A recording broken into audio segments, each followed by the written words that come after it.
Hey friends, happy Monday and welcome to this week's What's for Dinner. Thank you to those of you who were so sweet and kind yesterday on my post about this video being delayed. I am permanently moving What's for Dinners to Monday for those of you that did not see that post. It has just been too stressful for me to try to get these up on Sunday, and I've never really committed or put out a schedule of videos, but What's for Dinner on Sunday just kind of happened, and I know that y'all always expect it, so I feel bad when it's late, and I don't like stressing over things, and I just have busy weekends now. We're playing Pokemon, the kids have karate on Saturdays, and it just takes up a lot of my time, and I know if I do these on Monday that it will give me extra time to get them done for you. So thank you for being understanding, and I know that most of you will still be here on Mondays to watch them.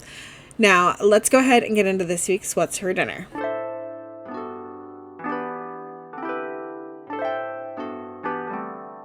Friday night, I made barbecue pulled pork flatbreads. I had barbecue, pulled pork meat left over from last week. If you want to see how I made that, it was in last week's video, and I can link that down below for y'all. And then I just take that, and I've got some flatbreads here. I like to buy these when they're on markdown at Aldi and keep them in the freezer. They didn't have any on markdown recently, so I had to pay full price for these. But anyways, that or naan bread works great for this. And then I use my favorite barbecue sauce, and then some of the pulled pork goes on there, and then top it with whatever cheese you want. I think I did a little bit of mozzarella and cheddar, if I remember correctly. That's what I usually use. I might have been out of mozzarella this time. This might be some Mexican style blend, which doesn't have seasoning in it. It's just different cheeses mixed together.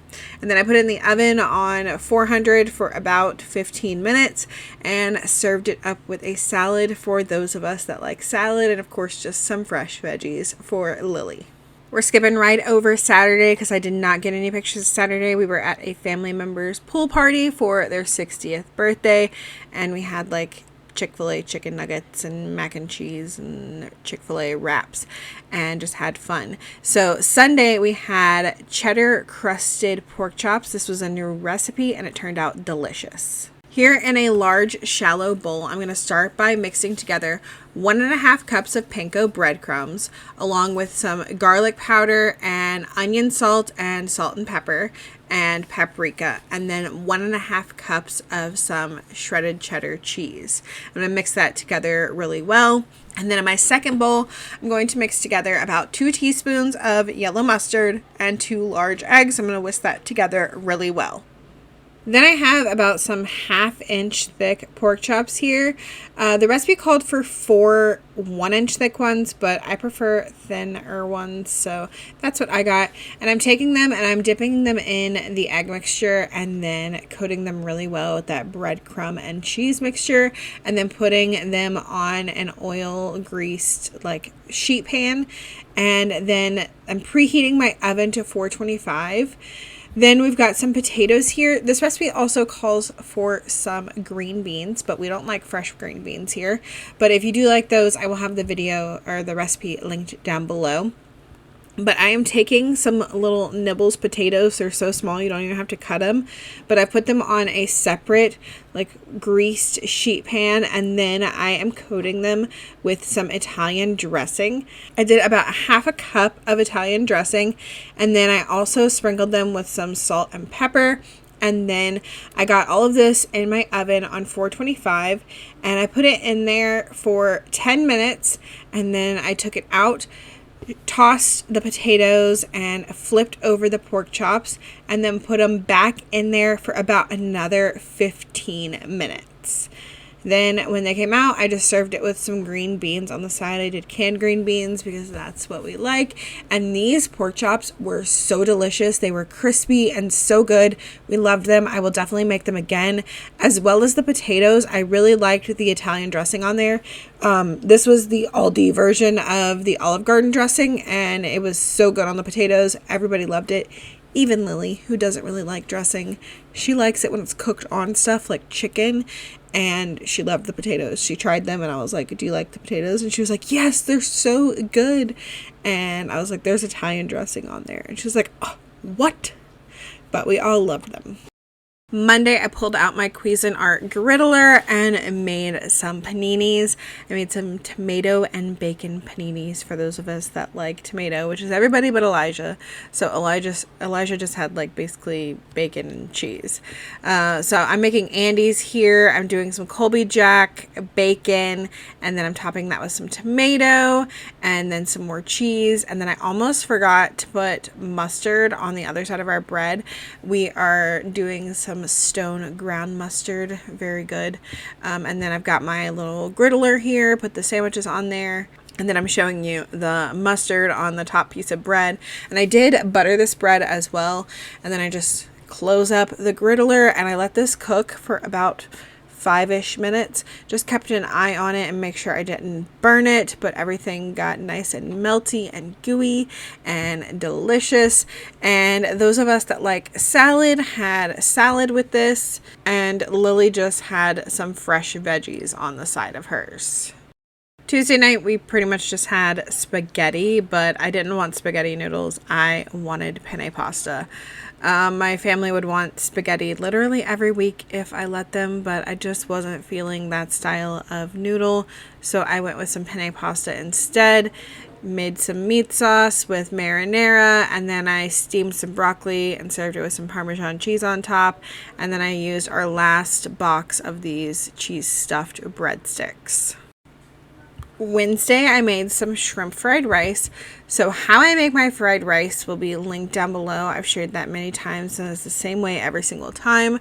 But to go with it, I made some shrimp that I cooked in the air fryer, but first I marinated it in this Japanese style barbecue sauce that I picked up at Aldi. I also seasoned it with some garlic powder and salt and pepper, and then just gave that a good stir, and then I stuck this in the fridge for like a couple hours.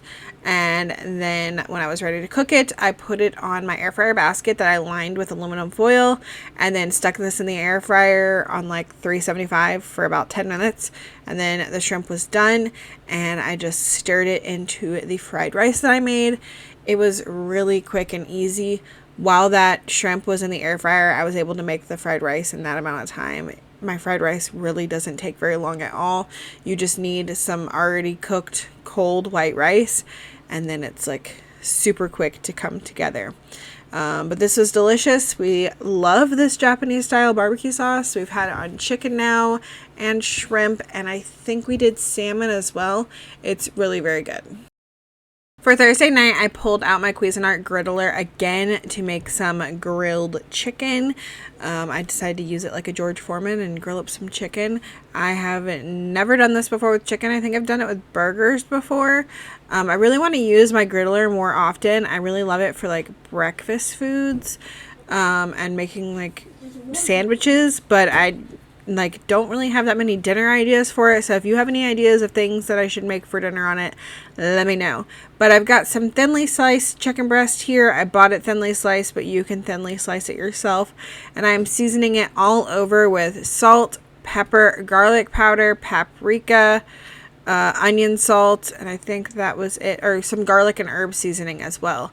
I'm going to do that to one side, and then I put them on the griddler, that seasoning side down, then season the other side. I did have to do this in batches because they wouldn't all fit on the griddler at once.